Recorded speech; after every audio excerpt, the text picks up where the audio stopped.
Alors, est-ce que le drapeau à damier a été brandi au bon moment? Parce qu'il y a un débat là, comme quoi il restait un tour de course. Bon, ça n'aurait pas changé grand-chose, vous me direz, mais bon. Alors que tout le monde ou presque s'attendait à voir un barème de points réduit attribué pour cette course de 3 heures qui a dépassé à de peu les 50% de distance prévue, on s'attendait aussi à voir les F1 parcourir un tour de plus une fois le chrono restant arrivé à zéro. Mais ce ne fut pas le cas. L'explication est enfin connue.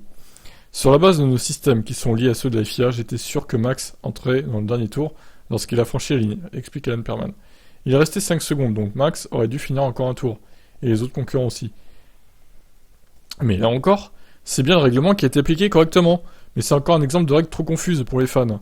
En effet, si la durée de 2 heures est atteinte pendant laquelle les voitures sont réellement en piste, la règle stipule qu'il reste un tour à terminer pour le leader lorsqu'il franchit la ligne à la fin du tour où il se trouve lorsque le temps est écoulé.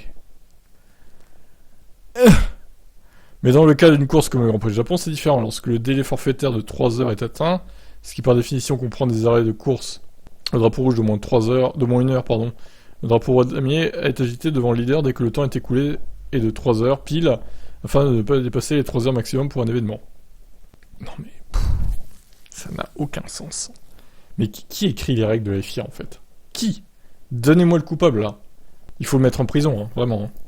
Nous devons encore vérifier cela. Nous avons eu des échanges de messages demandant si la course avait été arrêtée trop tôt. Nous avons tous convenu que c'était le cas, mais la FIA n'est apparemment pas d'accord et la règle semble bien appliquée d'après eux. Ça devient... j'ai pas les mots en fait. Ça devient n'importe quoi cette discipline. C'est un cirque. Ça devient un cirque la Formule 1 en fait. Avec ces règles de merde là. Personne n'y comprend rien. Il y a trop de règles tuent les règles.